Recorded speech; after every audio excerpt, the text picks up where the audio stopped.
¿A dónde está papi?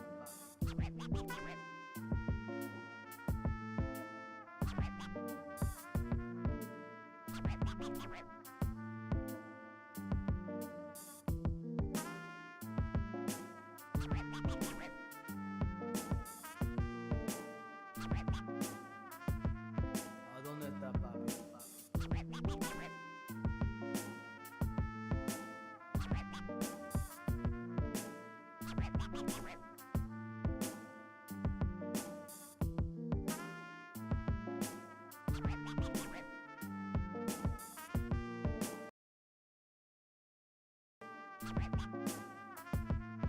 ¿A dónde está papi? ¿A dónde está papi?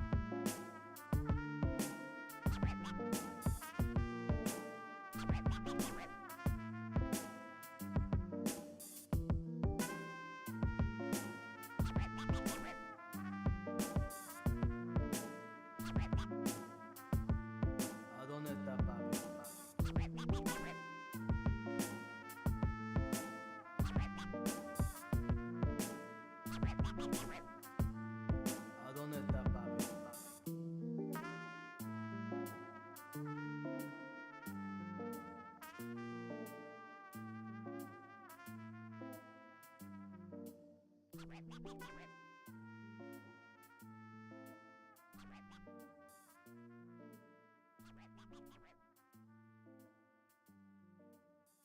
¿A dónde está papi?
Welcome to the Tuesday stream. We're Is it Tuesday? I don't even know anymore. Yes, Tuesday stream. I hope everyone's having an awesome Tuesday. I'm having a little bit of technical difficulties, but whatever. We're just gonna have to go through it. We're just gonna have to power through it, I should say. Welcome, Echo Wrestler Dragon, Surfer McGritty. How's it going? Welcome, welcome, welcome. One day closer to the weekend.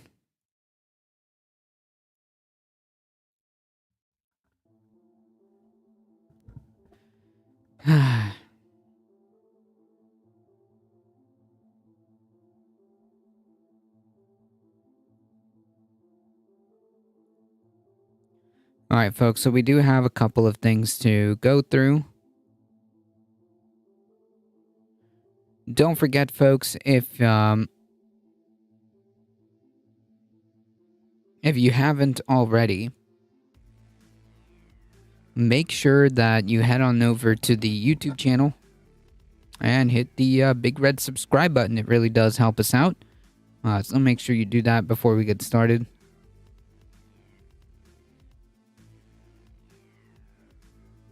Alright, let's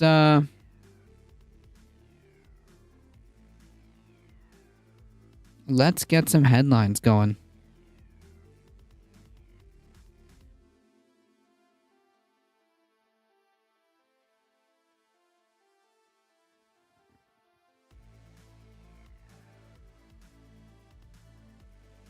Alright, just to give you a quick update on the Norfolk Southern incident.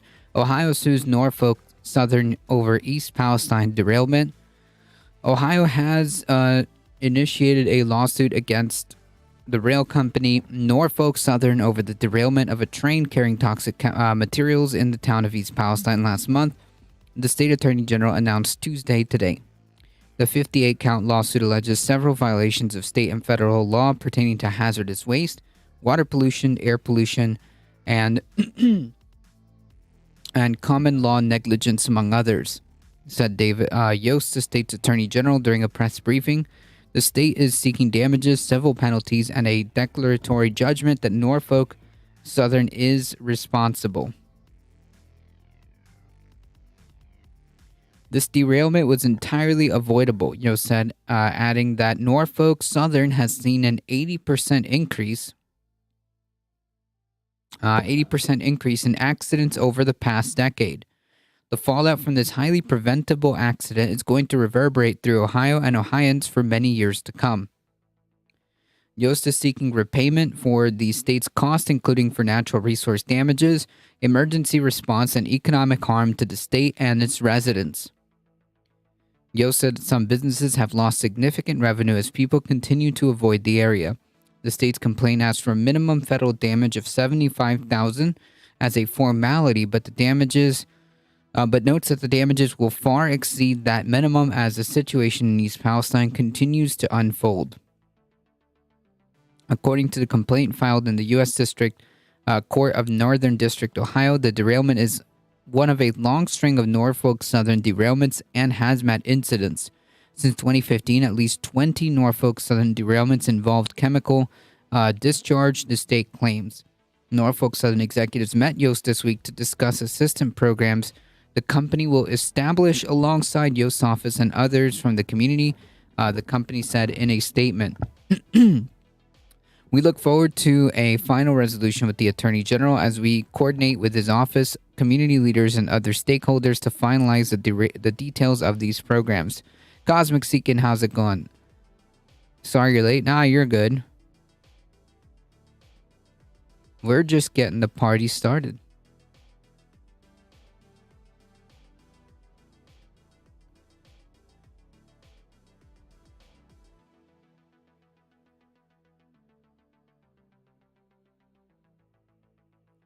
On February 3rd, a Norfolk Southern freight train with 11 tank cars carrying hazardous materials derailed near Ohio's border with Pennsylvania and subsequently ignited, spurred concerns of environmental and health impacts for the surrounding community.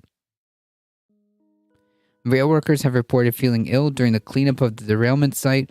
Yost said on Tuesday he heard people who experienced sore throats and other irritations while visiting the site, and he noted that he noted that he had felt discomfort himself while on location.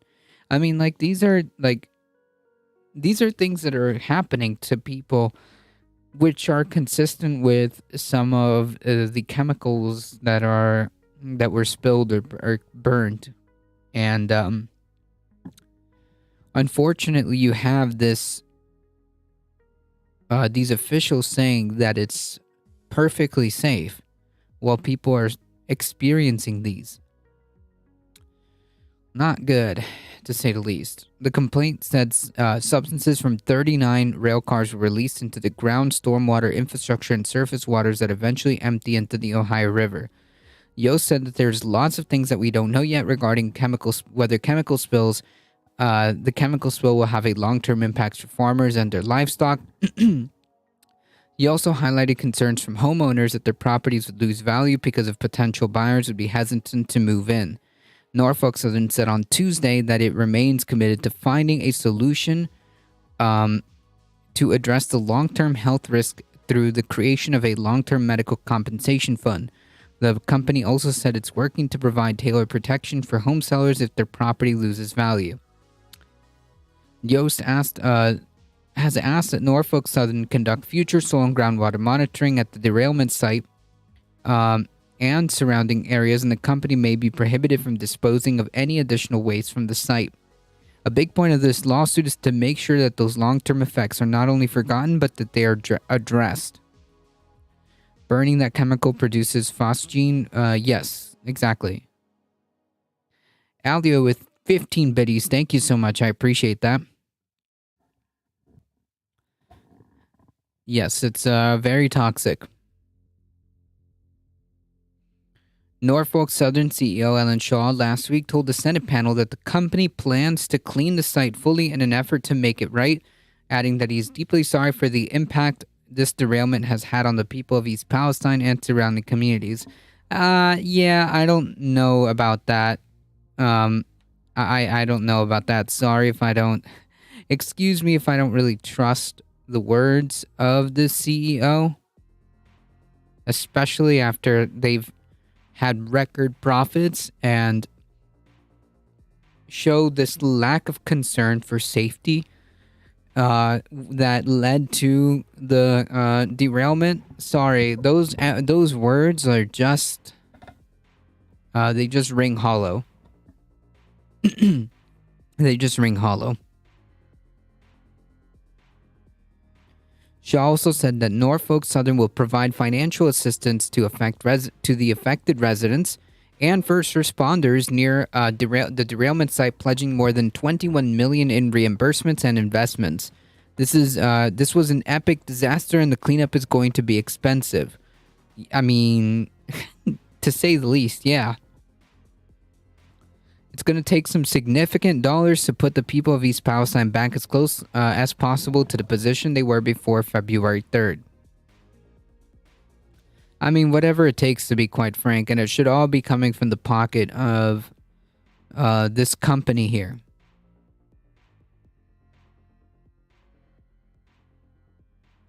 Not that more complicated, or not that complicated. Quite frankly, these rail companies at this point in time should just be nationalized.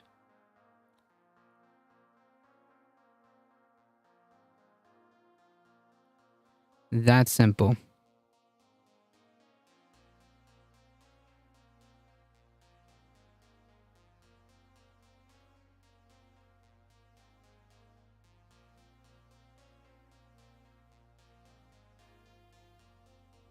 We'll see how much like the rail company actually ends up paying. Who knows? But we'll keep an eye on that. All right. Kyle Kalinske is someone who I don't really watch as much anymore, but on occasion he does come on my radar ever so often.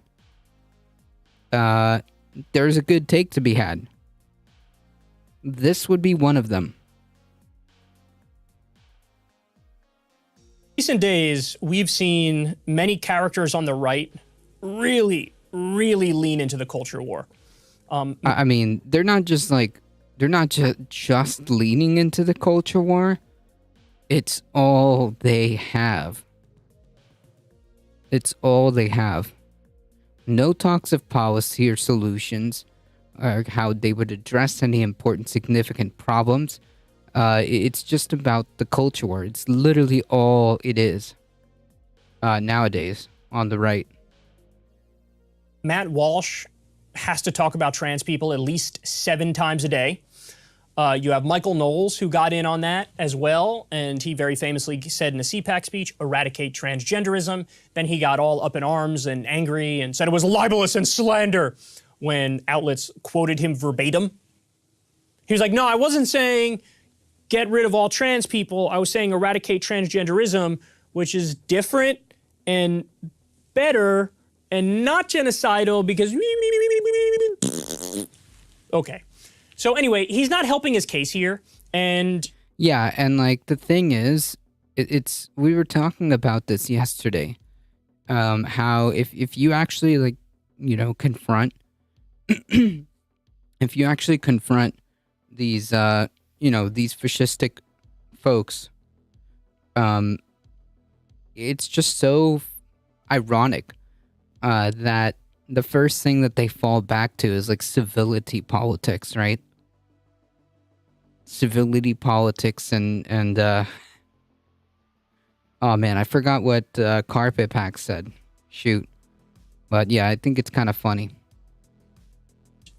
He gave a speech at some Young America event, and he's really going to lay the groundwork for what happens going forward in the culture war. And you'll see, look, everything's on the table for these guys. This is... Yeah, so this, again, this kind of like, the reason why we're watching this video is because it kind of touches like on this idea that I was talking about yesterday, where if you have a political ideology, a political party that doesn't believe, that fundamentally doesn't believe in the right to bodily autonomy, all bets are off, okay? It's a non-fallacious slippery slope, because if you don't believe that a person should be able to have free will over their body, right? Again, what I mean is that you can do whatever it is that you want to your body as long as it doesn't affect anybody else, right? That's like the whole idea. But if you, as a ideology or as a political party or movement, have thrown that right out the window, then all bets are off, really. Yeah, he does look different. He does look completely different. I haven't seen him in like a while. He does look different. This is where their agenda really lies. And it's a total stark contrast from, you know, left politics is inherently based in class analysis, material analysis. It should be, yeah. People shouldn't be in poverty. You shouldn't die because you don't have health care. There should be nobody who's homeless. That really grounds leftist politics. But on the right, especially the culture war obsessed, it looks like the thing that anchors them is like tradition for tradition's sake. And so he's going to lay out the argument. We'll watch and then I'll react. Now, even many conservatives accept so-called gay marriage. In the 90s called they want their bleach hair back.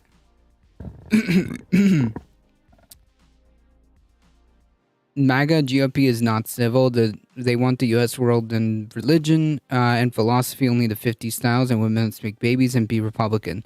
Yeah.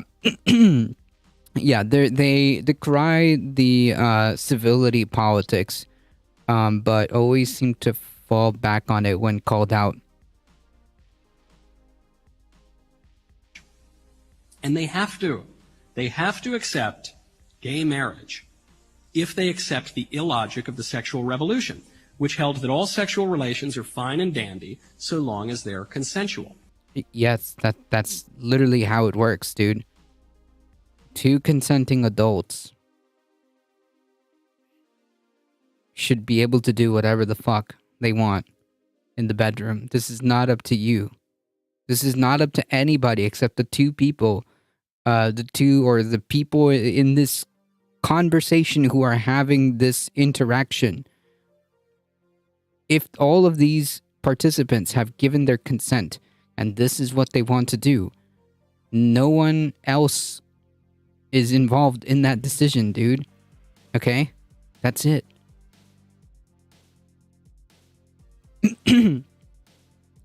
That's it.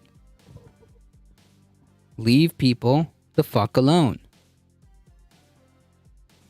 After the sexual revolution, the only test for sexual ethics became if it feels good. What is sexual ethics, dude? I don't know what that is. Do it. For most of American history, I mean, yeah, that's how it works. If two consenting adults want to do X, that's literally how it works. Yes, there actually needs to be no other reason. Really, if that's how you want to roll. Nobody believed that. For most of American I don't give a shit. Oh man, you don't. Ooh boy, you don't want to go down that road, Mr. Knowles. You do not want to go down that route.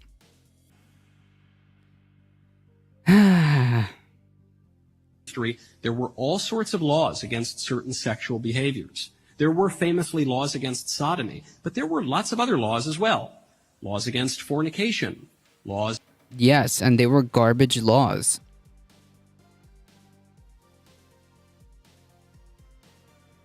What of it? There used to be laws on the book that allowed you to own human beings. What are you talking about? What is the relevance here? Yeah, they can be bad and they can be oppressive. They still don't see women as people, so getting consent doesn't really matter to them. Yeah. If you heard some of these folks talk, yeah, I mean, bipedal meatbag, I mean, we went over, oh man, so many cringe comments from like the likes of Matt Walsh. Yeah, consent isn't like really a thing that they consent isn't really a thing for them because they don't see women as people. Correct. I mean, Jordan Peterson was another one who gave us a cringe take on this idea. Yep. Laws against adultery, laws against plenty of other destructive sexual behaviors. But what is a destructive sexual behavior? Adultery is a I don't understand. Those laws were on the books as recently as 2003. Yeah, and it's horrible. They're bad laws. Who's going to enforce this? You want the government to come in? Like, again, this is from the same people who, like, talk about small government and who get really big mad about, like, who always talk about, like, the expansive federal government or federal government overreach. And, like, they literally want to police people's, like, sexual activities. Are you gonna have like a police officer stationed at every home watching everything to make sure that these quote unquote destructive sexual practices aren't being I don't know, dude, whatever. The 2010s called and leave their consent. Yeah, sure. When liberals on the Supreme Court discovered in the Constitution some sort of right to all of those things. Not quite sure where they found it. I think it may have been written in invisible ink by... Well, this country was founded on the idea that you should be able to do whatever you want. Two consenting adults should be able to do whatever they want. James Madison was a little trick to future generations. But in any event, the Supreme Court says it's all there. Now, even many conservatives defend the alleged right to these sorts of behaviors. Yes, you do have a right for the government not to mess with you. Yes. The right to fornication. And they have to believe in such rights. If they... Yes. While GOP and MAGA get caught paying off victims, examples Bill O'Reilly and Donald Trump of sexual... Oh, yeah, accept the illogic of feminism. which is the topic that we are here to discuss. Feminism, which sits at the origin of the gender debate, because it was the feminists who first insisted that men and women are pretty much exactly the same. It wasn't the transvestites, it wasn't the homosexuals, it was the feminists. The feminists who said a woman needs a man like a fish needs a bicycle. The feminists who burned their bras, who loosened divorce laws, who weakened the family. Wait, who loosened divorce laws? Red flag. Jesus Christ. This guy has so many red flags coming right now. As the fundamental political institution. Sure, conservatives opposed them for a time, but now many, if not most conservatives, consider themselves to be, to some degree, feminists. But they should not. They should not, because feminism has made everybody miserable, especially women. Can you imagine this guy being a leader or a serious political thinker to you? No, but unfortunately he is, because he's propped up by one of the biggest online conservative platforms that Ben Shapiro has, called the Daily Wire. He gets a massive platform spewing this garbage.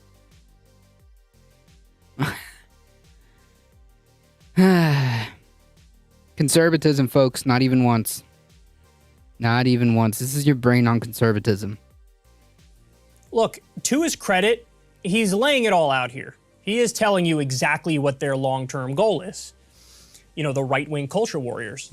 And he ain't mincing words. So let's go through it. He said, a lot of conservatives nowadays accept so-called gay marriage. He thinks that's a bad thing. He thinks that's a bad thing. Right. Because it's not, again, it's an unfallacious slippery slope. An ideology, a party, or a movement that doesn't fundamentally believe in bodily autonomy will naturally go down this path.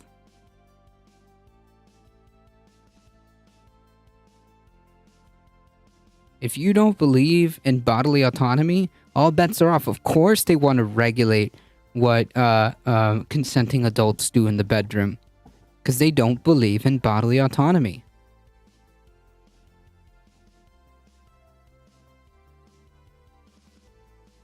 And notice he slipped in so-called. No, it's not so-called. It is marriage. You might not like it that gay people are allowed to get married, but they are. So file that under boo-hoo for you. So, but it's clear he's like, that was a mistake, that was bad, not in favor of that at all. Yeah, so they're definitely not going to stop. They're not going to stop at Roe v. Wade. And this just makes it even more abundantly clear. Then he goes after the sexual revolution, and he goes after the notion that, hey, as long as it's consensual, it's okay. Well, what other standard would you like to use? You know, free consenting adults deciding X, Y, or Z, that's their own business. What happens in their bedroom is their own business. However they want to live their life, that's their own business. But really, he says no, because he's mocking the idea that as long as it's consensual. Right, because they're authoritarian. They're authoritarian. They're fundamentally incapable of being compatible with democracy. They just can't do it. Democracy is a problem for these people because they don't believe in it. Democratic norms are a problem for these people because they don't believe in it. It's okay. Okay, so what's your standard? Well, I told you before, it's tradition. Tradition for tradition's sake. Hey, how did we do it up to this point? Let's just... It's also not just tradition for tradition's sake. It's tradition because that's the way I want you to live. Do you see the difference? It's not just tradition for tradition's sake. It's to say, no, I will tell you how you are supposed to live because God has decreed and God has made this plan and God has told me to and told us that we need to impose our will for his glory, whatever bullshit, like Christian bullshit that you need to insert here. That's where all this comes from. That's where all this comes from. Keep doing it like that. Even all the mistakes, all the problems, all the flaws. No. We're going to say they are not flaws by definition because it's tradition. But here's the thing, man. It depends on where you stop the clock, right? Back when we were hunter-gatherer tribes, it was tradition to be polyamorous. One man and multiple women. That was the norm. That was the tradition up until that point. So if you stop the clock early on enough, then all of a sudden, hey, that's the way it works. If you stop the clock a little later on, yeah, you had monogamy, but oftentimes it was tied to, making a family allegiance, a political allegiance. It had. Yeah, but like I said, I don't think it's just. I don't think it's just this idea for tradition, for tradition's sake. It's not. It's about imposing their will on you. That's what it is. Had to do with treating the woman as a literal property. That would be the tradition at a certain point. Do you want to go back to that? They Do would. not answer that question because the answer might be yes. Yeah. Wait, what? What do you mean? Of course they would. That's exactly how they view women. The answer might be yes. I don't know, man. Have you seen these people talk? And then he goes on to say there used to be laws against sodomy and adultery and fornication, and he cites that as if it's a good thing. And he bemoans the fact that there are many conservatives who today would defend the right to these things. Yeah, there's a reason why some modern conservatives have their heads screwed on right over this issue. Because if you guys say you're in favor of small government, which you do, it is the biggest government imaginable to what? Give you a fine? Lock you in a cage because you decided? Well, because they don't fundamentally care. Okay, this idea of like, oh, we just want small government. No, bro, they don't actually. Clearly. Hey, Holy City, traditional marriage is a man trading his daughter for land and livestock. True. Now that's the tradition they want to go back to. Yeah, they don't care about small government. They do actually like big government, just working in the ways that they want. They read 1984 and said, hold my beer. Exactly. Exactly. You and your significant other decided to do oral or anal. This is what we're talking about. Sodomy is defined as oral or anal sex. And he's bemoaning the idea that we got rid of the laws against those things. Adultery, sex outside of marriage. He thinks that's bad. Fornication, sex outside of marriage. It's the same thing. Oh, that's bad. We shouldn't allow that. Why? Because you, Michael Knowles, decided that's the case? Who the hell wants to listen to Michael Knowles about this shit? Exactly. But that's the point. That's exactly the point, though. It isn't just tradition for tradition's sake. It's imposing. It's imposing their will on the rest of us. That's literally it. It's that simple. It's that simple. And I'm not saying listen to Kyle Kalinske. I'm saying do whatever you want as long as you're not hurting anybody else. It's the default standard. If you believe in freedom as I do, if you value freedom as I do, then your default setting is do whatever you want as long as you're not hurting anybody else. And I can't think of a more reasonable way to approach it than that. Right, but they're not. They don't care.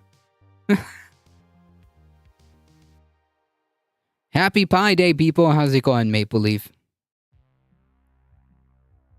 And then he goes on to attack feminists. By the way, all these battles are, these are the old conservative battles. Now, if you haven't been paying attention, a lot of conservatives have snuggled up to what's called the TERFs, the trans-exclusionary radical feminists, the ones who are feminists, but they don't view trans women as being legitimate.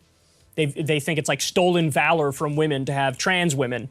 And so a lot of conservatives have snuggled up to those types of people. But apparently Michael Knowles is deciding, no, let's roll back the clock. Let's go after feminists again and act like, what? There's some huge problem? He attacks their notion that men and women are the same. But here's the thing. The claim is not that. Everybody understands there's some differences between the biological sexes, of course. The point is they're equal under the law. And that is not something anybody should give ground on. They should be equal under the law. But again, Michael Knowles may take issue with that. So look, he's laying it all out there. He doesn't want gay marriage. He wants to ban that. Okay, well, you're against 70% or 80% of the population when you say that. Right, because they're authoritarian. They don't care if their ideas are popular.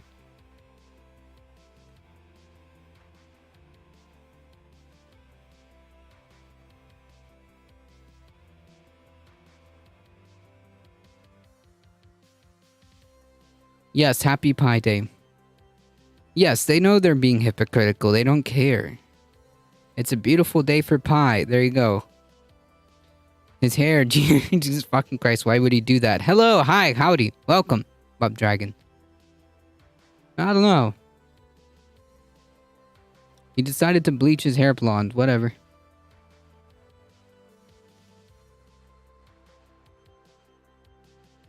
So please, go ahead, lean into that one. We really appreciate it. He wants to ban sodomy again, ban adultery again, ban fornication again. Clearly thinks the feminist movement was bad, so what? Force women into the homemaker role like it used to be back in the day? Yep. I'm sure if you let him talk for long enough, he would say, I don't think we should have at-will divorce. You know, you should be forced to stay together with your spouse. Why? Hey, tradition, man. That's Yes, but it's not just hey tradition, man. It's this idea that they want to impose their will on you. That's the whole point. It's about control. Think about it. Why else would you want to force somebody to stay with you if you don't already have inherently an authoritarian mindset? Jesus Christ. Oh man.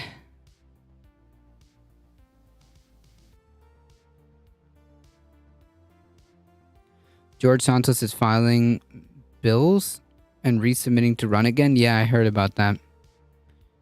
Calls for annual tests to assess president's intellect, memory, and reasoning. Okay. It has nothing to do with tradition. Do you go to other people's houses and make them do you go to other people's house and make them do your own family's weird Christmas shit? Right, exactly. Because it's not about tradition. It's about control.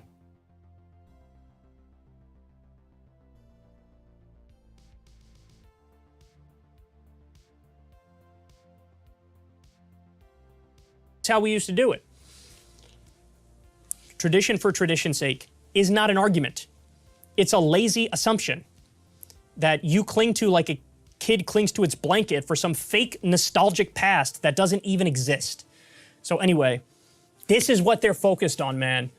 Ball's in your court, guys. You determine who you think is more reasonable. But, you know, if you're on the left, your primary concern is class. End the corruption, get the money out of politics, give people their basic economic rights, higher wages, universal health care, universal education. Just give people a chance to make it. It's a class analysis first. If you're on the right, particularly one of these culture warriors on the right. Well, they're all culture warriors now. This is their agenda, so you decide. If you want to see me and I mean, yeah, but I don't think it's that simple. And I also push back on the idea that it's not just about tradition for tradition's sake. There's a very nefarious agenda going on underneath that. These people can and will implement a theocratic authoritarian state if given the opportunity. They don't value bodily autonomy, so what's to stop them from stripping away rights as they've already tried?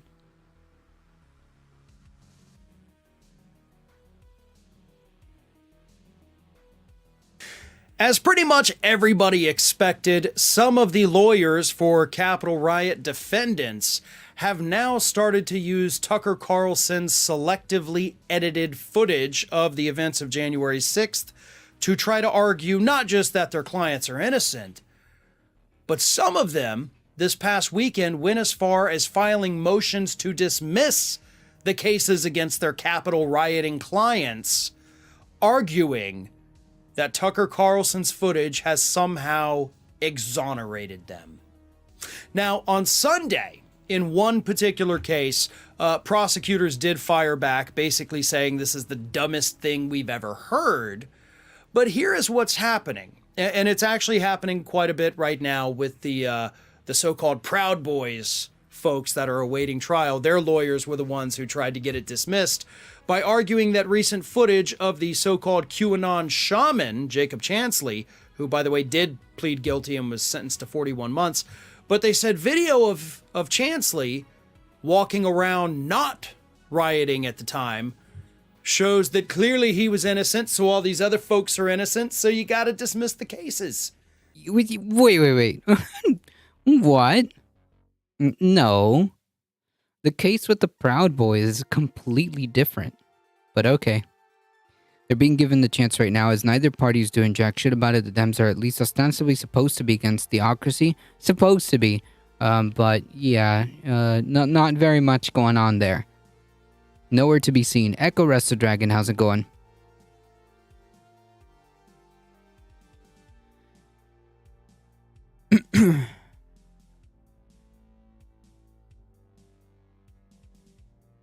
What I'm saying is, if they find themselves in a situation, the Republican Party finds itself in a situation where they have the House, the Senate, and the presidency, they already have essentially the Supreme Court. So if they find themselves in a situation where they have the House, the Senate, and the presidency, it can go really bad really quickly. Especially the way they think, or the way they've been talking.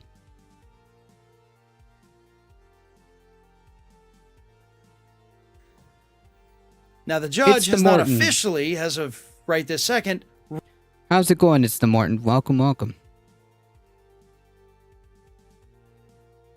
ruled on whether or not he's going to dismiss the case. I have to imagine that no judge listening to that argument would dismiss the case based on those standards. In fact, that argument is actually so stupid, I'm almost shocked that the lawyers even made it in court. Here's why. Say, let's take a hypothetical here. Let's assume you're a defense attorney and your client has been... Well, I mean, defense lawyers are gonna try every trick in the book, even if it doesn't make sense. You know? I'm good, mate. Cleaning the office and sorting out old projects. Nice. Alia with another 14 biddies. Thank you so much. I appreciate that. accused of murdering 3 people. And you have video footage of your client at birthday parties, you know, eating cake and singing happy birthday. You know, you've got pictures of him on vacation. Did you see the new Humanist report I posted in the Discord? Yep, I have the article. I have an article queued up. At the beach with their family. They're happy. They're not murdering anybody in the footage.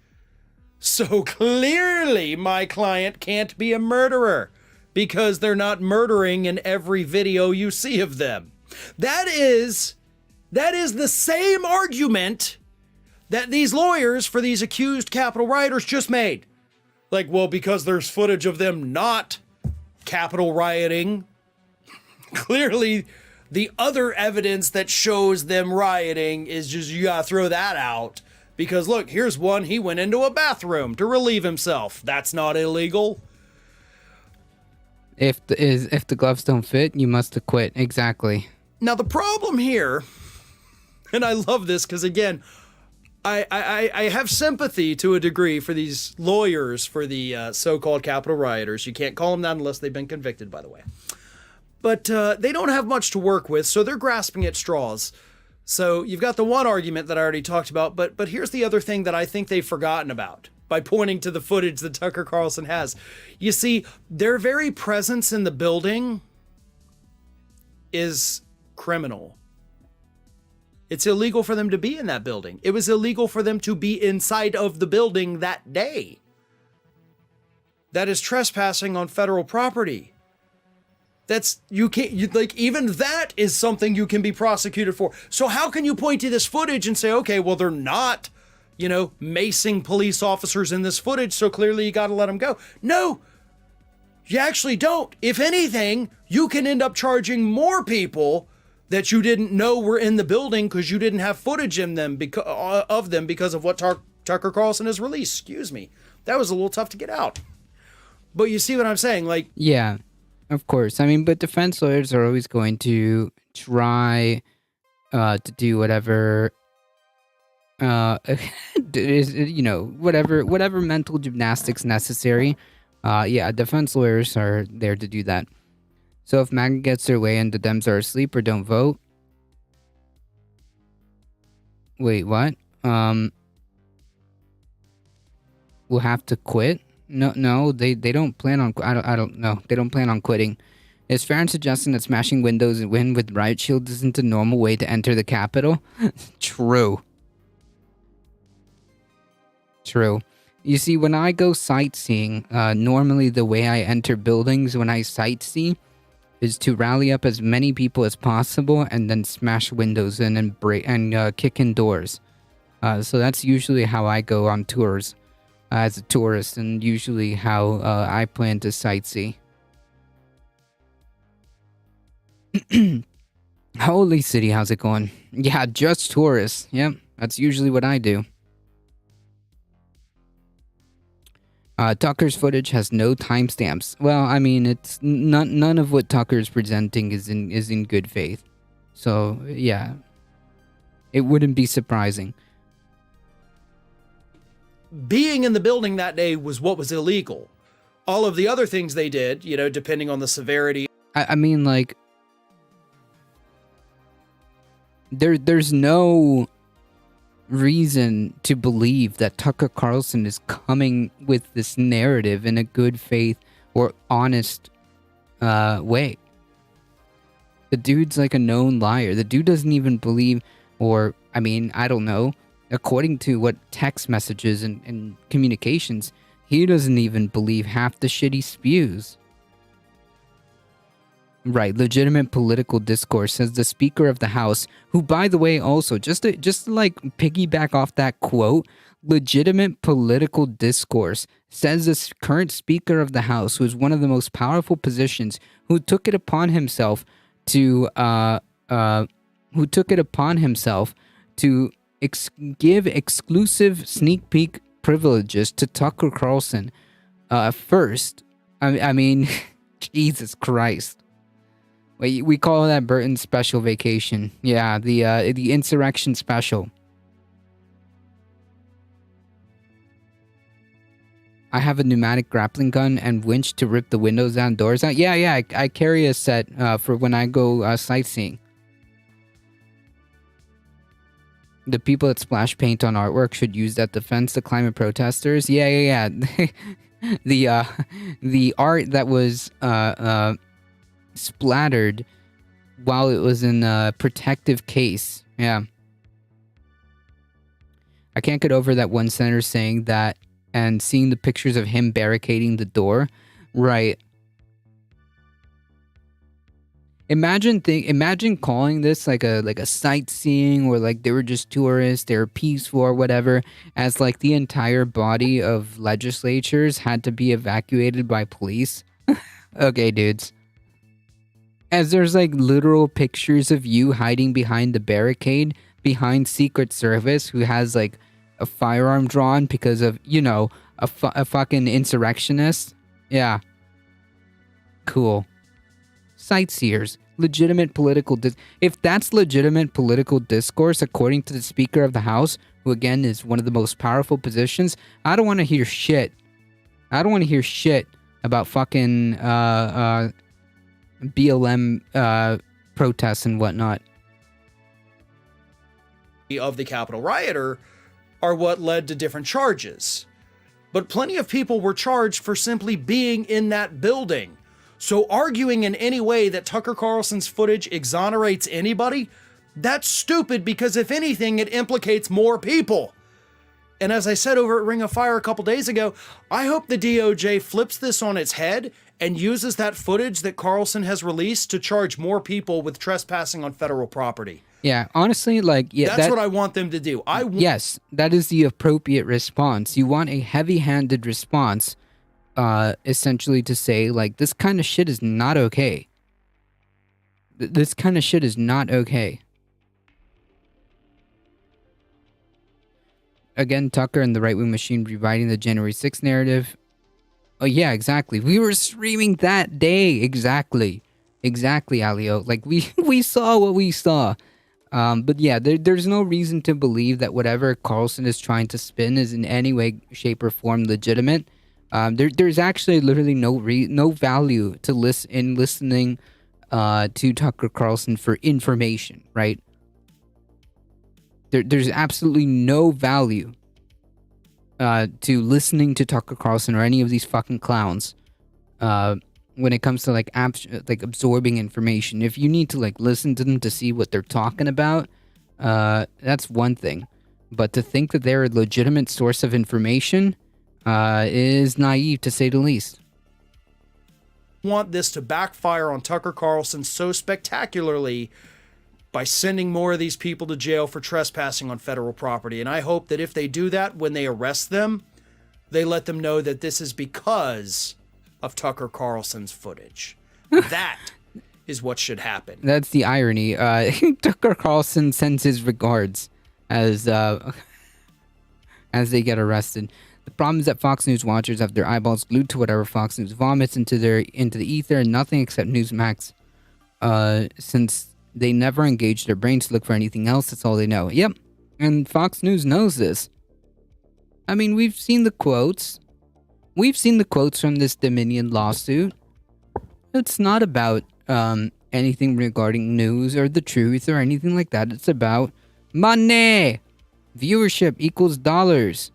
And if it means spewing whatever it is that we have to do, including backing up, false conspiracies about fucking rigged elections, then so be it, because it brings in the money. Fuck integrity.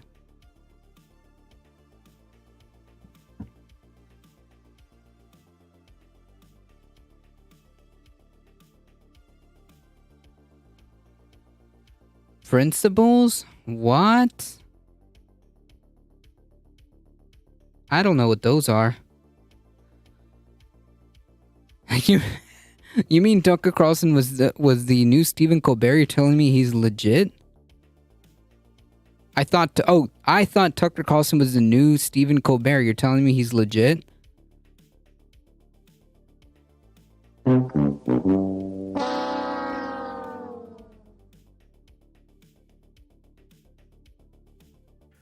But in the meantime, like I said, the judge has not yet ruled on whether or not he's going to dismiss this specific case, but I have to imagine it's not going to work out so well, especially considering the fact that just because you're not rioting in one piece of footage doesn't mean that all of the other evidence against you suddenly doesn't matter.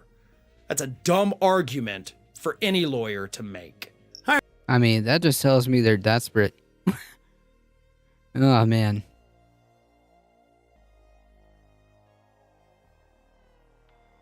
Is RSBN and Newsmax on YouTube? Are they on YouTube? Any network who shows what people want instead of what people need should be banned from having any news in their title or description. Yeah, I mean, like, we used to have more like standards, but yeah, they should not be considered news in any way, shape, or form.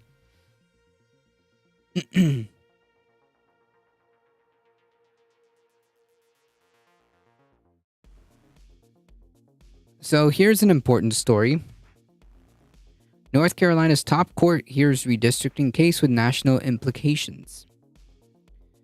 The North Carolina Republicans on Tuesday urged the state's high court to reverse course and permit lawmakers to draw politically advantageous legislative districts, an outcome that would boost the party's chances of holding on to its tenuous majority in the U.S. House of Representatives next year.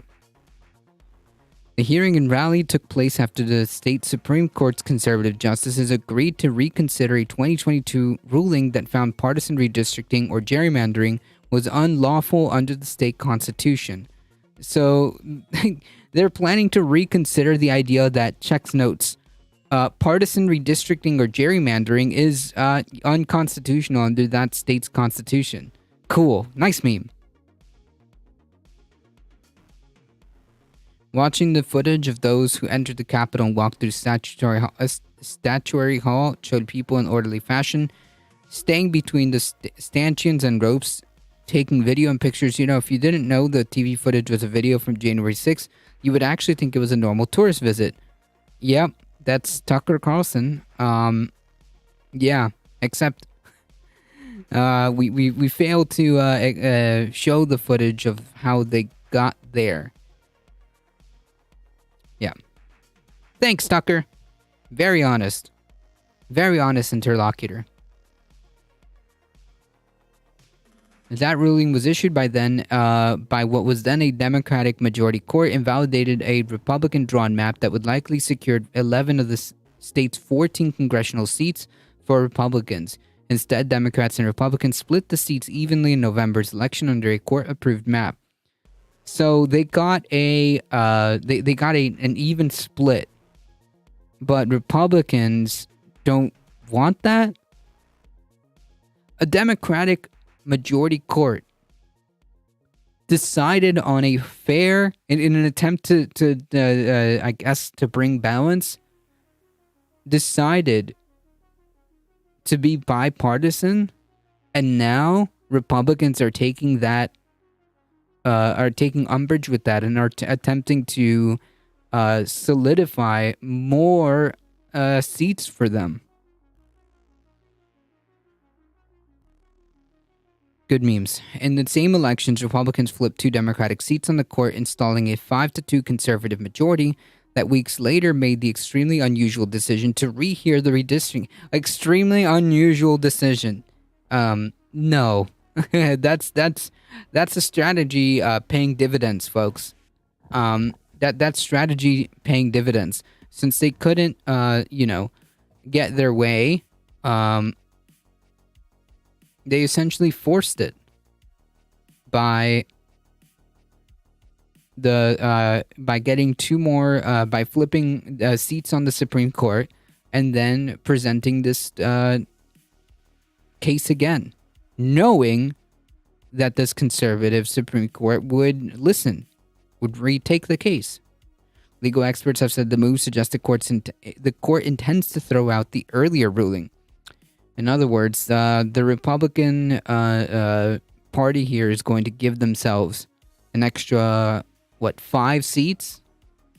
Tuesday's hearing offered little evidence to the contrary. Several conservative justices appeared sympathetic to the Republican argument, while the court's 2 Democrats expressed skepticism.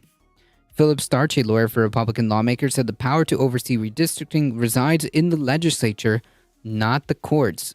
Yeah, but there should be a way of having remedy should something like this happen. Because if you extend this logic, then what? The final say-so is the actual legislature, so every single red state would then expand their ability to shape districts that would favor them in perpetuity and essentially lock out any opposition. And that has ramifications for the national politics, because that's how seats are divided, or that's how seats are done in Congress.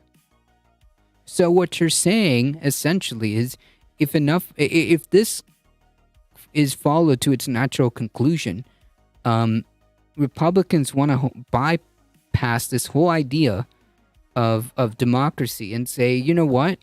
We're just gonna reshape as much districts as possible, get us as many seats as possible, to make sure that it just so happens to be that we permanently win the House.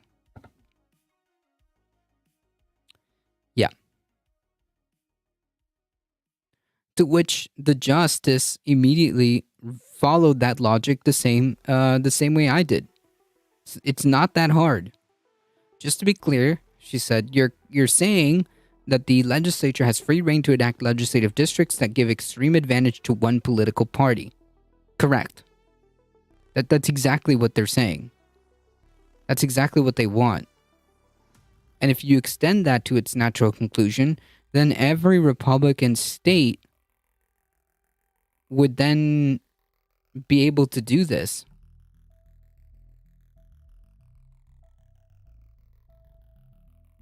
Without no remediation, no form of appeal.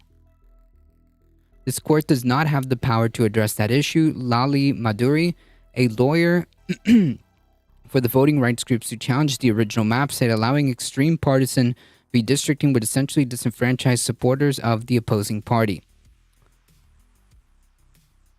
Right, it's politicians picking their voters instead of the other way around. Correct. That's actually a pretty good fucking way of phrasing it.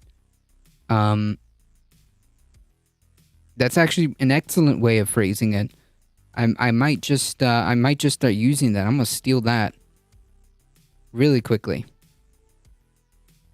It's politicians picking their voters instead of the other way around. Yeah, that's exactly a good way of phrasing it. The ultimate standard here is whether the voters have substantially equal voting power. While a reversal would aid Republicans' quest to maintain the House majority, the U.S. House majority, it could doom a separate Republican-backed effort to convince the U.S. Supreme Court to grant state legislators sweeping new powers over federal elections. North Carolina Republicans also appealed last year's redistricting decision to the U.S. Supreme Court, where they advanced a contentious legal theory. This is where we were going with. Yes, the independent state legislator doctrine that has gained traction in conservative legal circles. I see. So, if they actually do this and resolve this issue here in North Carolina, then it stays that way. Versus if they appeal and reach the Supreme Court, that could have much greater ramifications, which is what I was saying. There needs to be a CSFN, a Caters to Snowflakes Feelings Network. True. Catering to Snowflakes Feelings. This theory holds that it is unconstitutional for state courts to review lawmakers' actions regarding federal elections that would give legislators unfettered authority over voting rules and redistricting. Democrats have warned that doing so would invite new restrictions that would threaten fair elections, while Republicans say it would corral activist state courts that are undermining legislative power. Yeah, okay, whatever. The Supreme Court's conservative justices appeared to agree during oral arguments in December, but after North Carolina court decision to rehear the case, the Supreme Court asked the various parties in the case to weigh in on whether the court still has jurisdiction over the matter. If justices decide they no longer have jurisdiction, they would dismiss the case without issuing a ruling. Whew, man. Oh man, what a bullet dodged. Jesus. What a potential bullet dodged, because it's not over. Things like this are so important to pay attention to, because if they take it upon themselves to hear this case, and of course, if conservative justices, which it is a conservative Supreme Court, is sympathetic to this idea, then yeah, if you have a scenario where the state legislators are the sole arbiters of how this is going to go, that is deeply disturbing, because essentially what it would mean is checkmate. There'd be no such thing as an opposition party. Not really. There wouldn't be an opposition party, not effectively. Maybe in name only. But the Democratic Party effectively would be a minority party in perpetuity.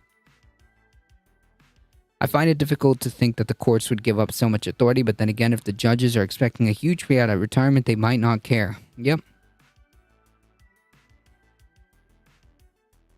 Or maybe they're just wanting a fast W to cement these 5 seats to give them an edge now, and I don't know, drop the ball on the bigger plan. Who knows? Well, the thing is, it's possible that the state Supreme Court is gonna take it. And if it does, then the questions of whether the Supreme Court has like authority here would come up. So right now it is kind of in the ballpark of oh no, I see. Yeah, it's still technically in the ballpark of the Supreme Court. But if this is the case, then they're going to have to decide whether or not they have jurisdiction over this matter. Should they decide that they don't have jurisdiction, they'll just dismiss the case and it will be resolved in the state Supreme Court.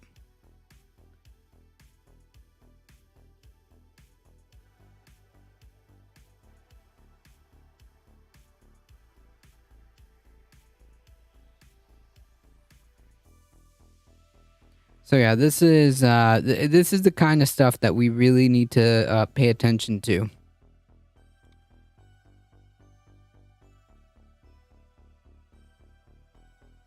Because think about it. The ramifications of a Supreme Court decision that says essentially the state legislators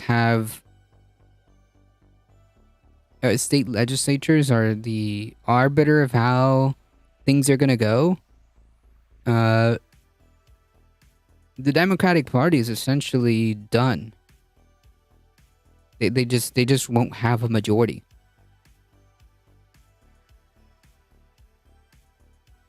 Because like Bipedal said, what they're going to end up doing to an even greater degree is to start carving out as many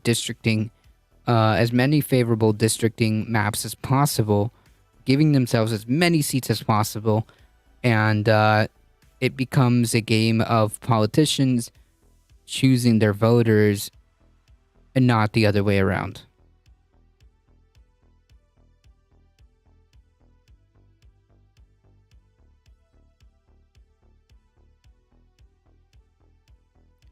So we'll see what happens with this. We'll definitely keep an eye out because this is incredibly important.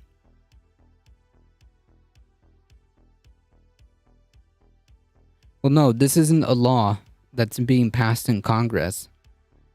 This isn't a law that's being passed in Congress that can be vetoed in any way, shape, or form. The Democratic Party doesn't have the majority right now in the House. So it's nothing to do with the law. It's a decision by the Supreme Court. Should they, should this happen? It's a decision about from the Supreme Court. Can't really do anything about it.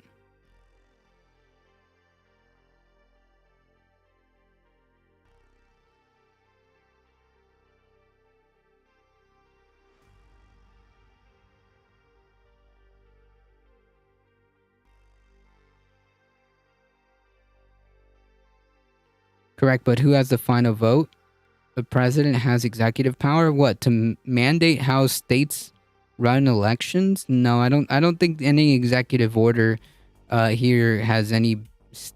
There is no executive order that the president can issue here. Who has the final vote? If the Supreme Court says that the legislators are going to be the ones who, run the show. Yeah, the president has no bearing here. The president has nothing to do here. This comes from challenges to redistricting maps in North Carolina. Correct. This is all about the state's legislatures. And if you have a situation where the Republicans win this contest, this legal challenge, essentially what it says is that they should be gerrymandering to further. They should be legally allowed to gerrymander to further the amount of seats. Biden is not going to convince any governor, any Republican governor. And furthermore, the Republicans want this. I don't know why they would listen to Biden.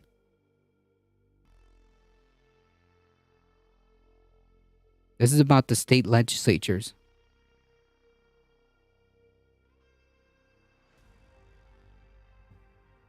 So a place like Ruby Red, Florida would just become more and more and more red to the point where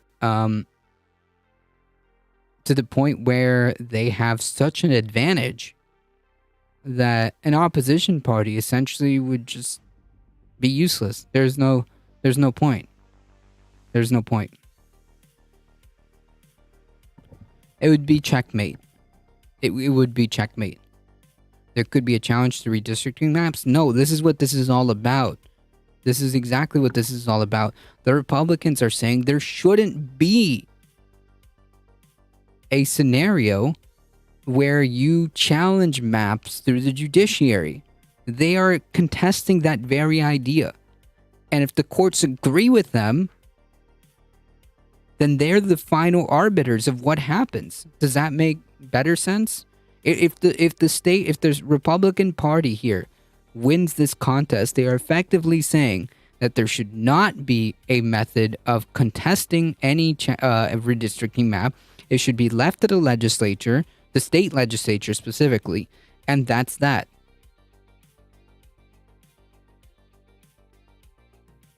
That's why this is a problem.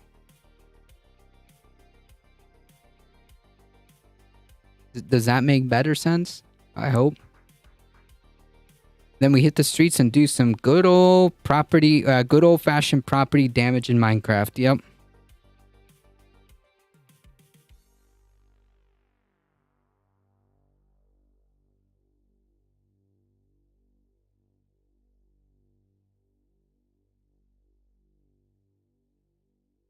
Some states via the governor could contest it. No, the governor doesn't sign off on these things. I don't know. But if the governor is Republican, why would they contest it? If you have a Republican state legislature with a Republican governor, why would they contest it? Why would a state like Florida have a problem contesting a completely legally gerrymandered, map? Why would Ron DeSantis contest that? Why would the state legislature in Georgia, that is completely Republican, why would the governor, who is also Republican, contest that? Why would Texas, which is one of the biggest states, have a Republican who has a Republican state legislature and the Republican governor? Why would they contest that? There's nothing to contest here. The ACLU? How? How is the ACLU going to contest it? They can't. That's the whole point. That's the whole point. They're arguing that there shouldn't be a way of contesting it.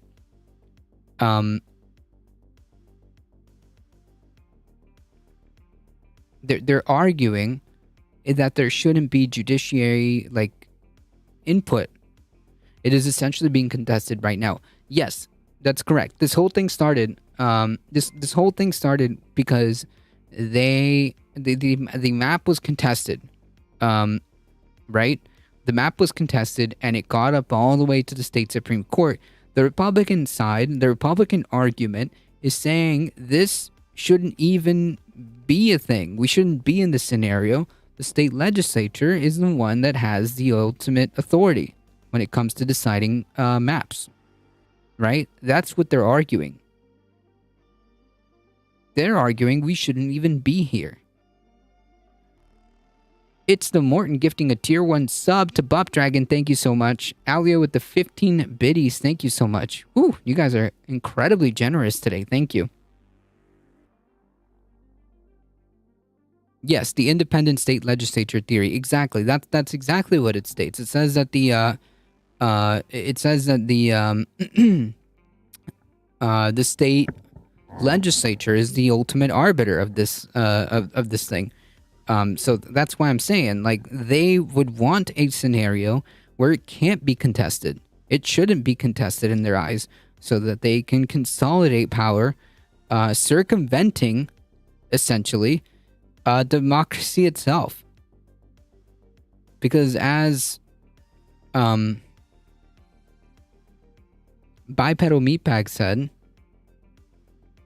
this is essentially about making sure that politicians pick their voters and not the other way around.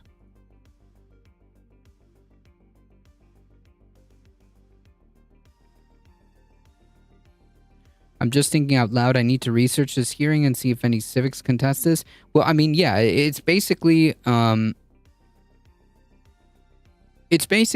down to this ruling, right? It's basically coming down to this case right here. Is the Supreme Court gonna kick it back to the state Supreme Court, and is the state Supreme Court gonna overturn the original ruling and allow these gerrymandered redistricting maps to exist? That's what's happening right now.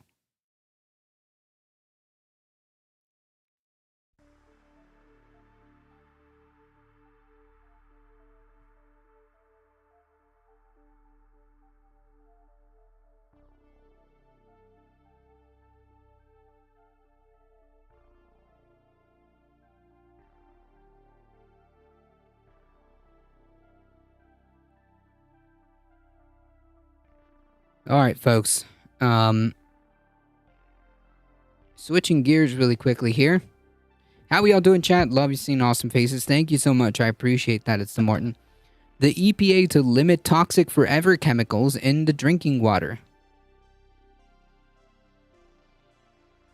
The EPA on Tuesday, today, proposed the first federal limits on harmful forever chemicals in drinking water, a long-awaited protection the agency say will save thousands of lives and prevent serious illness, including cancer.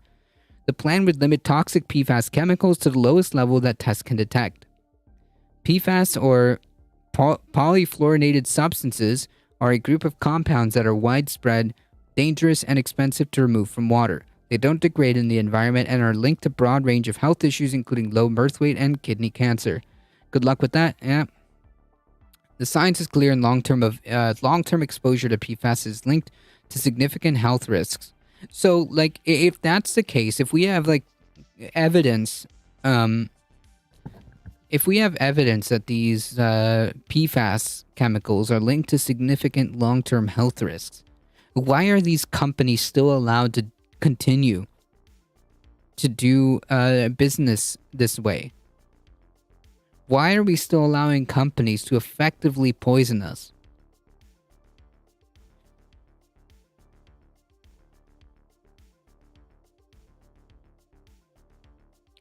Said Radhika Fox, Assistant EPA Administrator for Water, said in an interview, Fox called the federal proposal a transformational change for improving the safety of drinking water in the U.S. The agency estimates that the rule could reduce PFAS exposure to nearly 100 million Americans, decreasing rates of cancer, heart attack, and birth complications. The chemicals have been used since the 1940s in consumer products and industry, including nonstick pans, food with packaging, and firefighting foam. Their use now is mostly phased out in the US, but some still remain. The proposal would set strict limits of 4 parts per trillion, the lowest level that can be reliably measured, for 2 common types of PFAS compounds called PFOA and PFOS. Also, what about other types of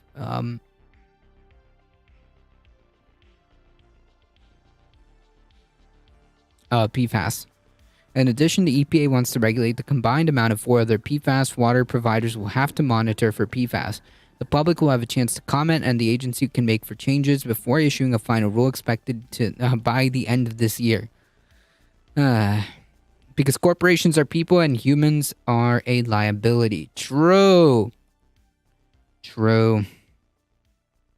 We gotta think about the corporations. That's who's important in this equation. The Association of Drinking Water Administrators called the proposal a step in the right direction, but said compliance will be challenging, as Maple Leaf just pointed out. Despite available federal money, significant rate increases will be required for most of the systems that must remove PFAS. Well, that should come from corporations who have engaged in this behavior. Environmental and public health advocates have called for a federal regulation of PFAS for years. Over the last decade, the EPA has repeatedly strengthened its protective voluntary health thresholds for the chemicals, but has not imposed mandatory limits on water providers. Yeah, if there's no mandatory limit, if there's no regulation, these fuckers will do whatever, will cut whatever corners. So thinking that these corporations are gonna do the right thing out of their own goodwill, is naive.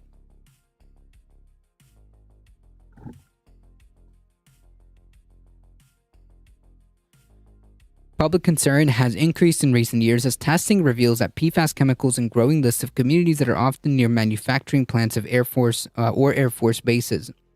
Until now, only a handful of states have issued PFAS regulations, and none has set limits as strict as what the EPA is proposing. By regulating PFOA and PFOS at the minimum amounts that tests can detect, the EPA is proposing the tightest possible standards that are technically feasible. This is a really historic moment, said Melanie Benesh, Vice President of Government Affairs at the Environmental Working Group. There are many communities that have had PFAS in their water for decades who have been waiting for a long time for this announcement to come out. Wait, so you're telling me that the free market doesn't have the best interests of citizens at heart?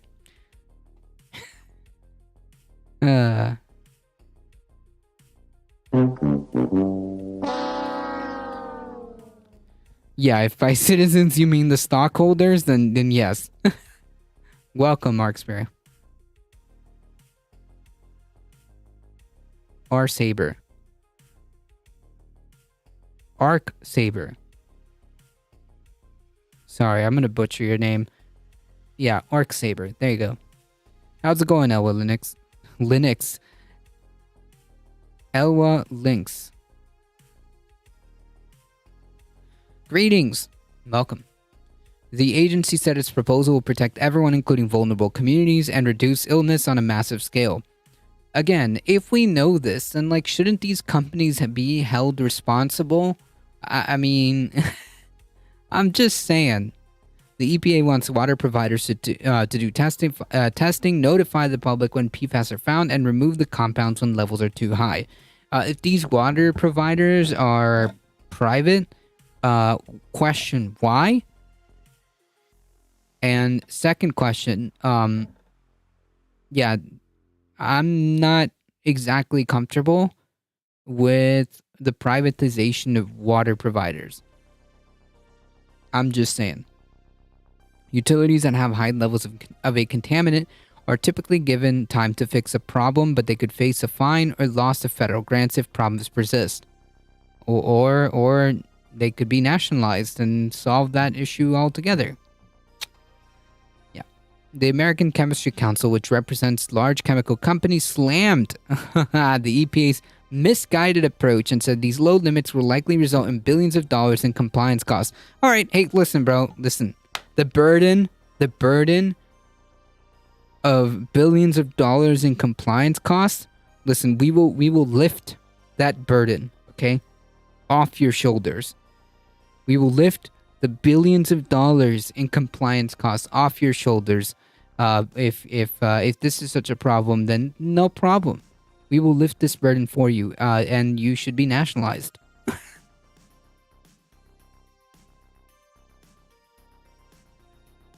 In the EU, the discussion is about making the limits even stricter. Nice. Imagine crying about wanting the ability to poison people.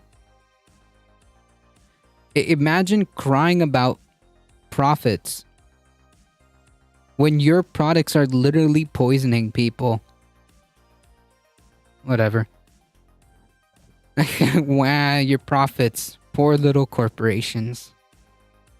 These will cost billions in compliance. Okay, well that's not a problem. If you're unable to comply, then just you'll be nationalized. It's that simple. We will relieve that burden for you. How about that? Do people drink tap water in the US? Yeah. Some people do. In a statement Tuesday, the group said it has serious concerns with underlying science used to develop the proposed rule, adding it's critical that the EPA gets the science right. They do. They did. That's why we had long studies indicating the problems with ingesting X amount of PFAS chemicals. They solved the problem by not testing and throwing the results of the tests exactly. The proposal would also regulate other types of PFAS like Genex chemicals, which manufacturers use as a substitute when PFOA or PFOS was phased out of consumer products. The proposal would regulate the cumulative health threat of those compounds and mandate treatment if that threat is too high. Communities across this country have suffered far too long from the ever-present threat of PFAS pollution. EPA Administrator Michael Regan said the EPA's proposal could prevent tens of thousands of PFAS-related illnesses. He said, and stands as a major step forward towards safeguarding all our communities from these dangerous contaminants. Emily Donovan, co-founder of Clean Cape Fear, which advocates for cleaning up a PFAS-contaminated stretch of North Carolina, said it was important to make those who release the compounds into the environment pay cleanup costs. True. Well, they do get it right when they do it themselves and don't let companies hire their own outside testing with a vested interest in helping shield them from liability. Yep. The EPA recently made $2 billion available to states to get rid of contaminants such as PFAS and will release billions more in the coming years. The agency is also providing technical support to smaller communities and will soon be forced to install treatment systems, and there's funding in the 2021 infrastructure law for water system upgrades. Still, it will be expensive for utilities to install new equipment, and the burden will be especially tough for small towns with fewer resources. This is a problem that has been handed over to utilities through no fault of their own, said Sri Vedalite. I'm not even going to try. Director of Water Equity and Climate Resilience at the Environmental Consulting and Technology. A lot of these chemicals, there's no way to clean it up. Yeah.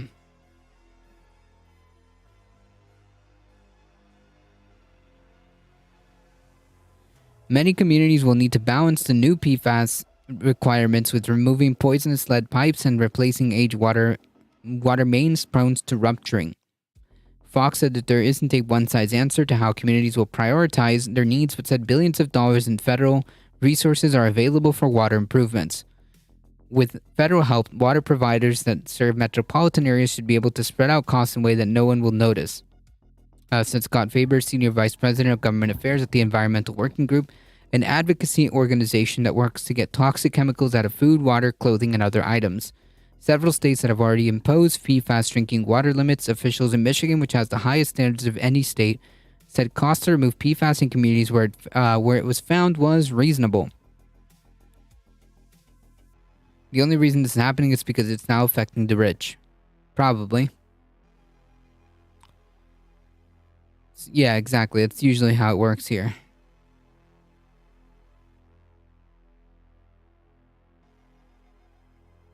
Eric Olson of the Natural Resource Defense Council called the EPA proposal crucial to protect public health. Setting strong standards will help ensure that the fundamental right of every family to have safe water flowing from their kitchen tap. True. All right, folks.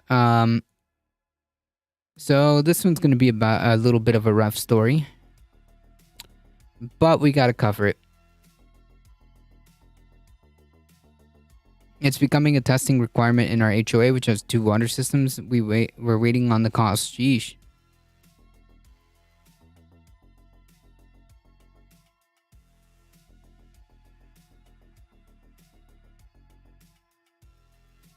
family of a Cop City protester who was killed released more autopsy findings. Once again, this is a bit of a rough story, so content warning. An environmental activist who was fatally shot in a confrontation with Georgia law enforcement in January was sitting cross-legged with their hands in the air at the time of the shooting. The family said on Monday as they released results of an autopsy that they commissioned. The family of Manuel Paez Terán held a news conference in Decatur to announce the findings and said they're filing an open records lawsuit seeking to force Atlanta police to release more evidence about the January 18 killing of Paez Terán, who went by the name Tortuguita and used the pronoun they. The family's attorney said the GBI, which has been probing the shooting for nearly 2 months, have prevented Atlanta police from releasing additional evidence to the family. The wooded area where Paez Terán was killed has long been dubbed the Cop City by opponents who occupied the forest there to protect the 85-acre tract that was being developed as a massive police and firefighter training facility. Manuel was looking death in the face, hands raised when killed, civil rights attorney Brian Spears said, citing the autopsy's conclusions, "We do not stand here telling you what we know what happened. We do not stand here today telling you that we know what happened. The second autopsy is a snapshot of what happened, but it isn't the whole story. What we want is simple. The GBI meet with the family and release the investigative report." In a statement, the Bureau said it is preventing inappropriate release of evidence to preserve the investigation's integrity. Well, I think it's pertinent to know if you have killed yet another person.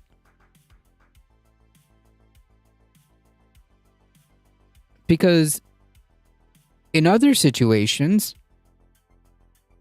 you are quite capable of releasing information in a timely manner. Paez Terán's death and their dedication to opposing the training center has vaulted the Stop Cop City movement into the national and international stage, with leftist activists from across the country holding vigils and prompting some to travel and join the protest movement that began in 2021.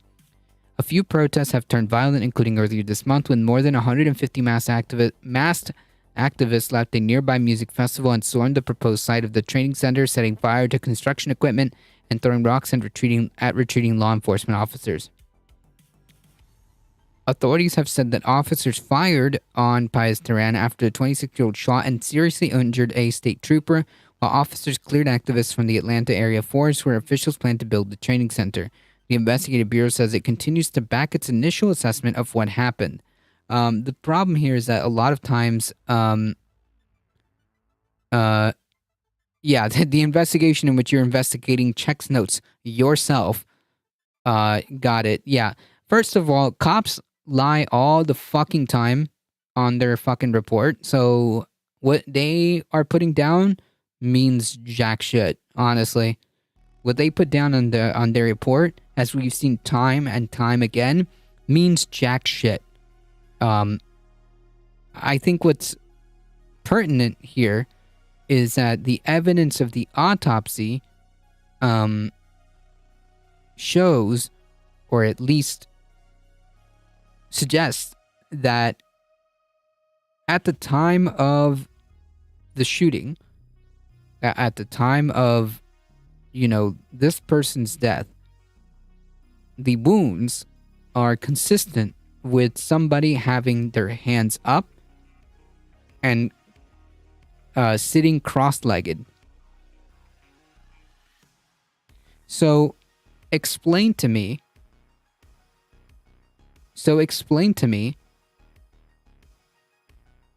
how this cop was shot. Explain to me, if we have evidence that seems to suggest at the time that, the shooting happened, the bullets seem to be, the bullet wounds seem to be consistent with somebody that was sitting down cross-legged and hands up. At least that's what it's suggesting. Explain to me how that officer was shot. They claimed he had a gun and that he shot first. Correct. What's the backstory? Apparently, what the cops are saying is that they shot first, and the cops decided to fire back to a total of over a dozen bullets.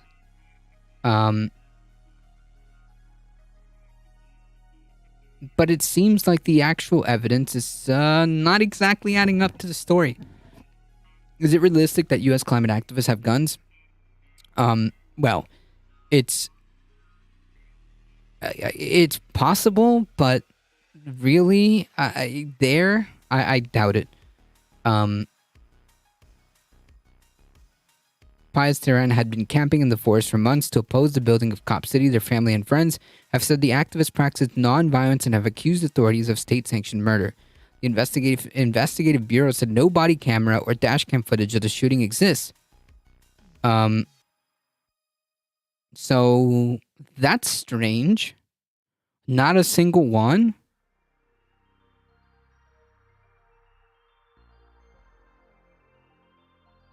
Not a single one. Yeah, and what do you know? 0 body cameras. Not a one? Really? I don't know about that. And that ballistic evidence showed that the injured trooper was shot with a bullet from a gun that Pius Tehran legally purchased in 2020. That's what they're saying.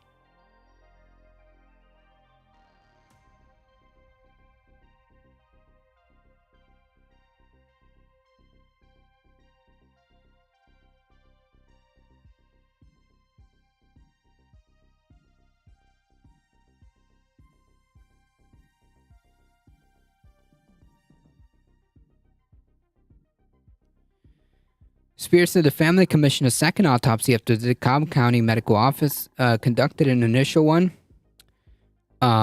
Officials have not released a DeKalb County report, so it's unclear whether it reached a similar conclusion that Pius had their hands raised and palms facing inward at the time of shooting. So they were like this while sitting down cross-legged.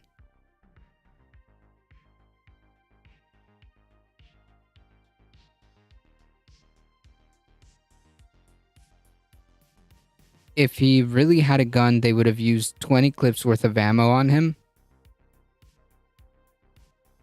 Probably. So no threat, armed or not, if that's the case, yep. And that's not even if they didn't turn on their cameras. State police don't have to have cameras at all. Right, so conveniently, there's no way of verifying the cop side of the story.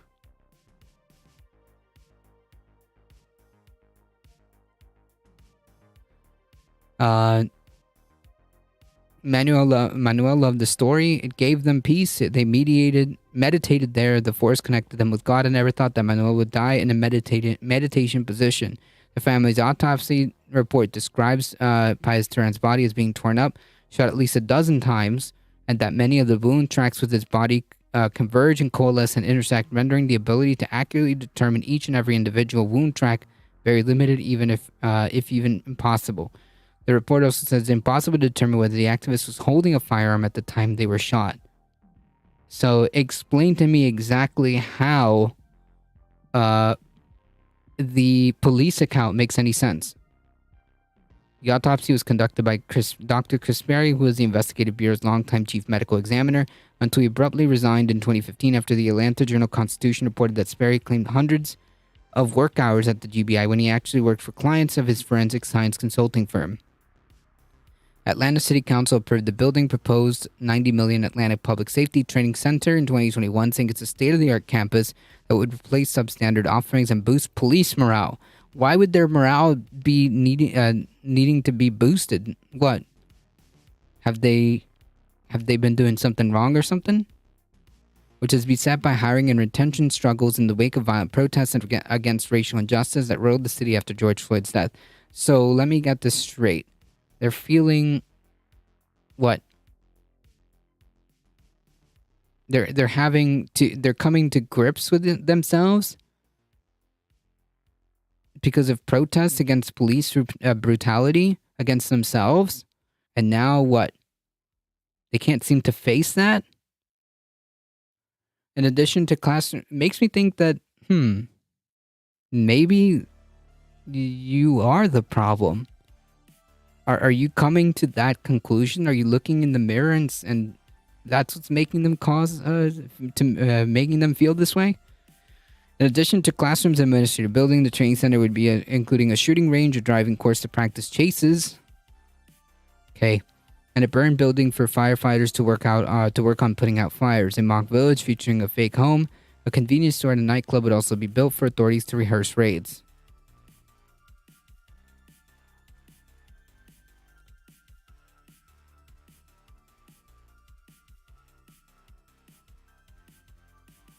Atlanta GA website is 18 Georgian teens were shot to death since the beginning of the year. I'm not sure what this has to do with this. Now, there was another piece of this story that I found interesting.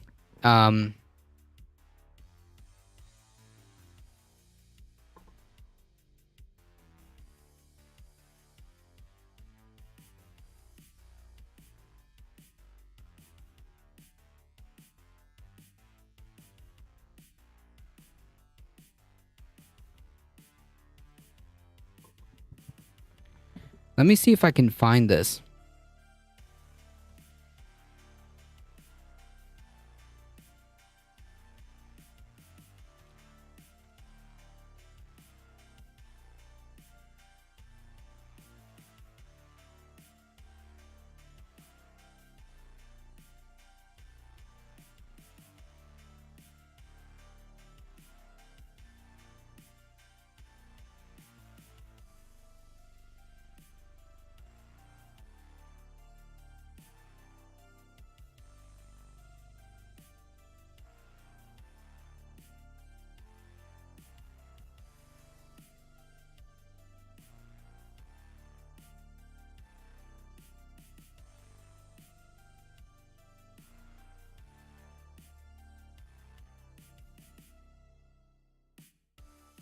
I'm trying to find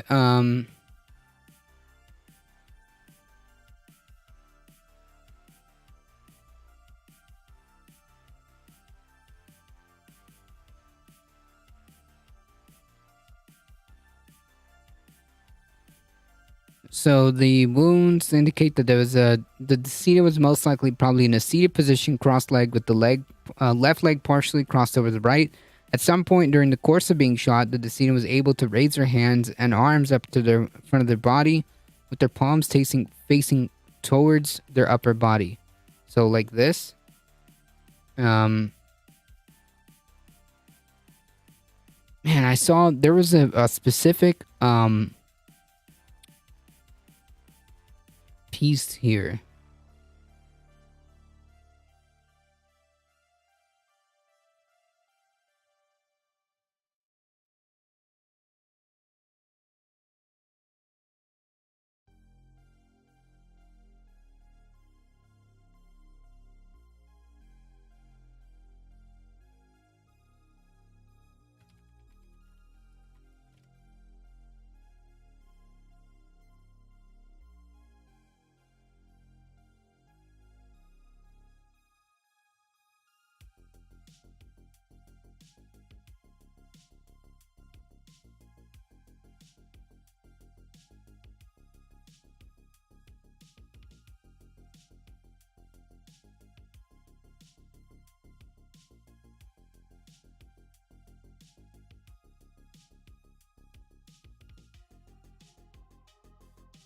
Oh, here we are.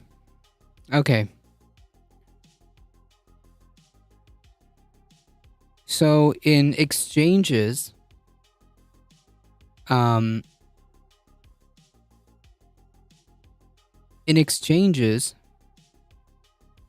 between police officers,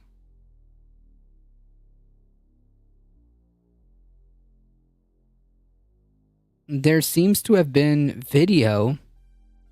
This is what I wanted to point out. The final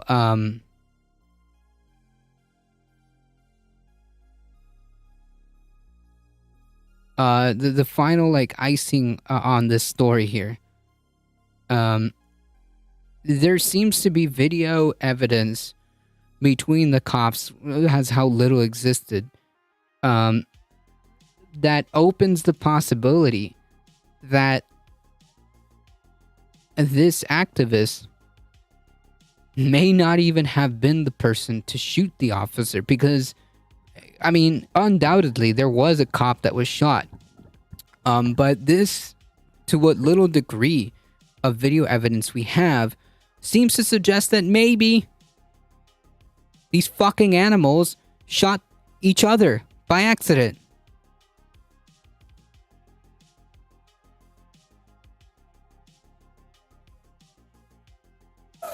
Where's the other tank? See the two of them across there? Okay.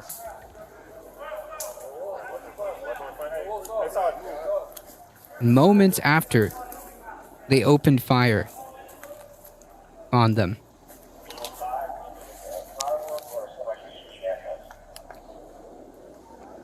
Shooting at us.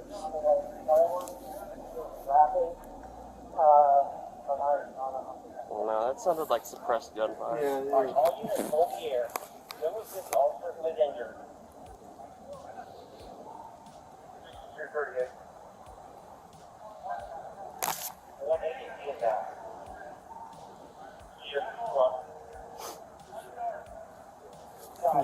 You fucked your own officer up.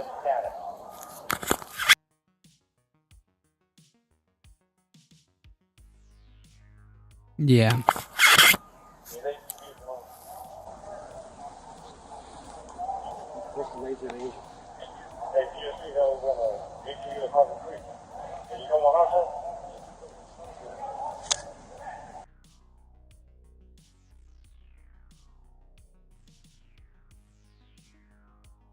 As the police say over the radio that a trooper has been shot, an APD officer can be heard saying, "Man, you effed your own officer up." This is in response to the notification that on the radio that a trooper has been shot, which seems to at least open the possibility that these fucking animals shot themselves.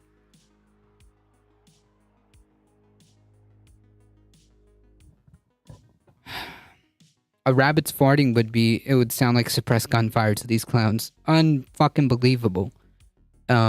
So that's what I wanted to end that story with. So not only are we getting the impression, of course, I'm sure that more evidence is going to come out, but as it stands, not only are we getting the impression that, you know, they were sitting down what seems to be like in a cross position, palms facing towards them, so like this. Not only did it seem that they were, you know, not presenting any threat, but also that it is a possibility that they might have shot each other. Well, it seems to confirm that officer didn't believe that they were armed or had fired. That's a good point. So then why did they kill this activist?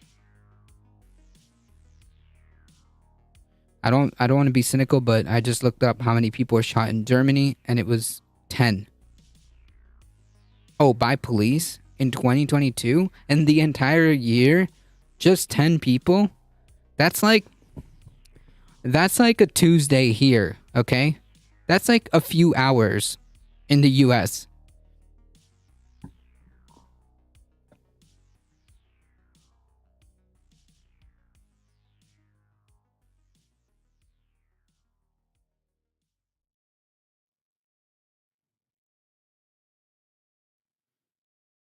That's paperwork then if they shot their own guy. Well, I actually want to see the ballistics evidence, because all we have is that the cops are saying that ballistic evidence is showing that the bullet came from the gun that was purchased by them. But we haven't seen the actual ballistic evidence. We're relying totally on the word of the police. The press conference that the police said, which I'm going to be honest, I don't trust them.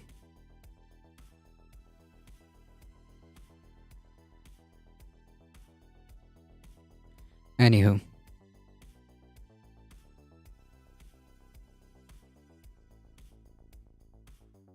I don't believe that at all. Families should request independent ballistics examinations if they can afford it.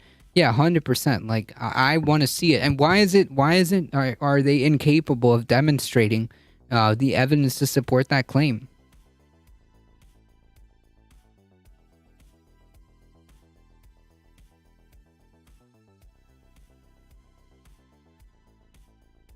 Ridiculous. Bet if they did, though, the bullet would magically disappear from evidence.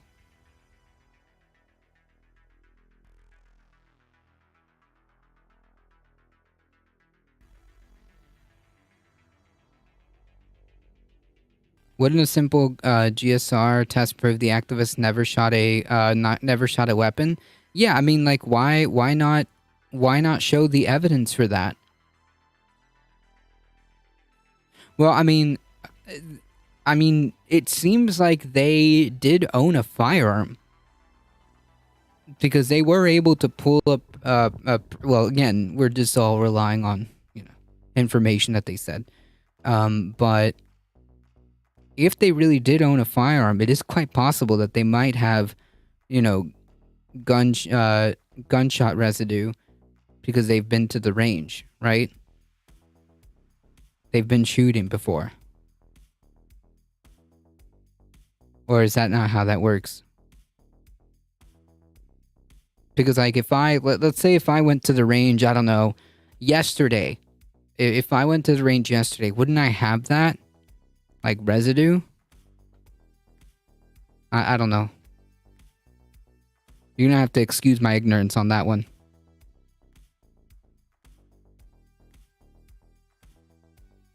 If they had gone the same day, then yes.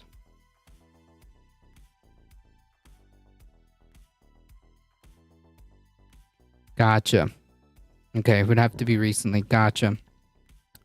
They're increasingly criminalizing peaceful protest to a point where it's literally illegal. Yeah, and at that point, I mean,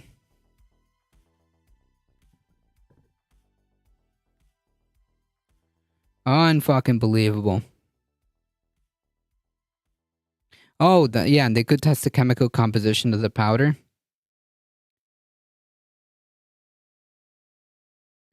Yeah, I want to see, the ballistics evidence. And I want to see if they even bothered to do that. Don't you have something in the Constitution that allows protesting? We have a lot of things that should be. But,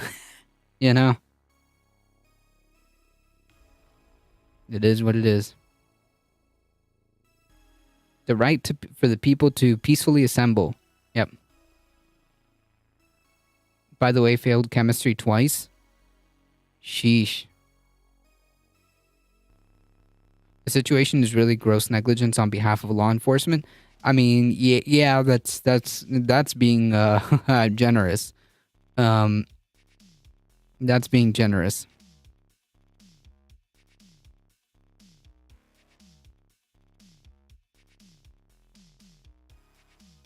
I guess we'll keep an eye out on this story and see how that concludes.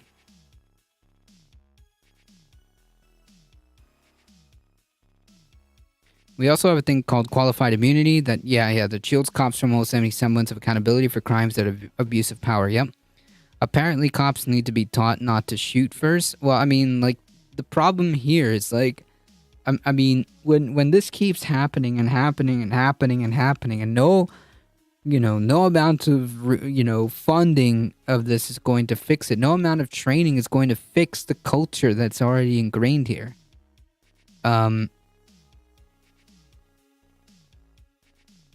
So we kind of have to reevaluate, rethink, and rebuild the way we do policing. Period. 6 weeks police training before active duty is gross negligence. Yep. There's just no real way around it. This keeps happening. And we don't have much to show for all the funding that we do. All the additional quote-unquote training that we do, because it's not about that.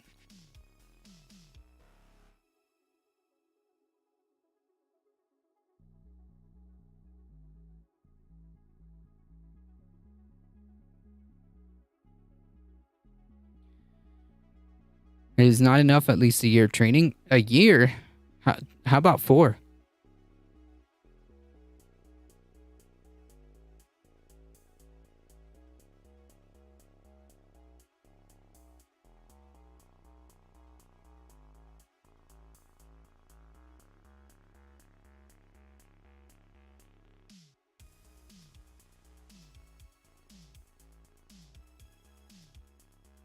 Cops in Ontario have at least 2 years of college minimum. Well, from what I see, there's also a massive gang culture in the U.S. who are causing most shootings among each other, but then police have to clean up, so they need to get involved in warfare. Yeah, but that's not, no. I don't know. If you want to talk about, like, organized crime and whatnot, then you need to start talking about programs that would alleviate the socioeconomic circumstances that would begin to address the root problems of this. This has nothing to do with police. This has nothing to do with police getting involved in quote-unquote warfare.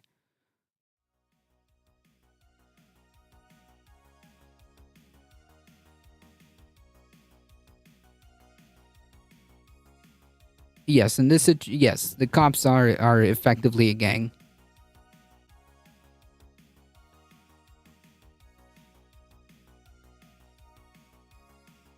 Alright, folks, it is past 7 o'clock, so I do gotta get going. Whew. First and foremost, thank you guys so much for the subscriptions. Thank you, It's the Morton, for gifting a tier 1 sub. Thank you, Alio, for all the biddies. I appreciate that. Yeah, as we saw, Buff Dragon, there was it LA? Shoot, was it Sharpie Diesel? Thank you. Was it in LA where there was like massive like gangs were at the head of like a police department or something like that? Different gangs? Pretty sure it was LA. Yeah, LA and in Houston. Gotcha.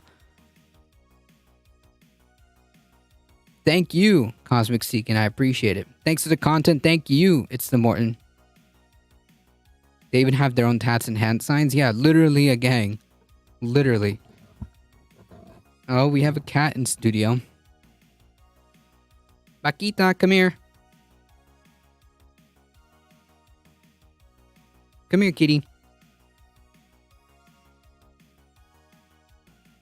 Come here.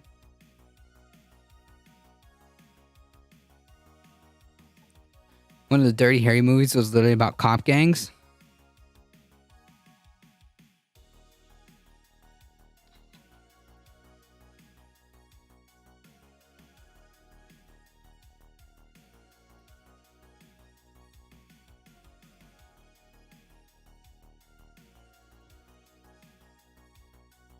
We do have a cat in studio. Look at that.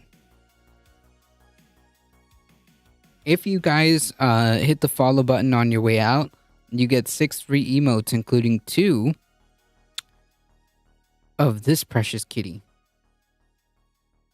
There you go, Sharpie Diesel.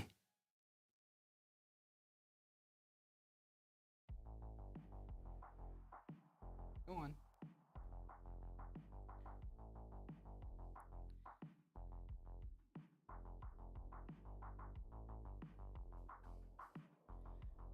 There you go, Cosmic Seeking. I'm glad she could join us at the end there. Alright, folks. As I was saying, thank you guys so much for joining. Your support is what makes this channel grow. I appreciate it.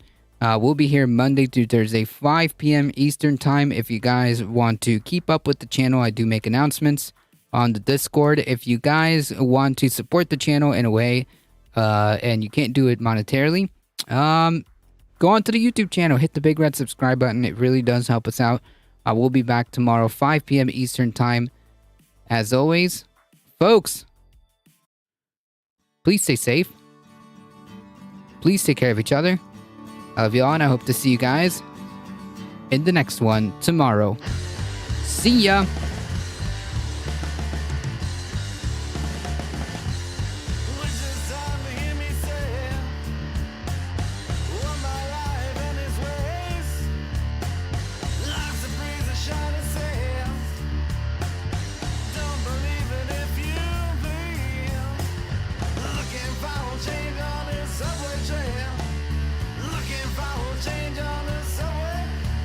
All right, folks, hang tight. We're heading out in 5, 4, 3, 2, 1. See ya.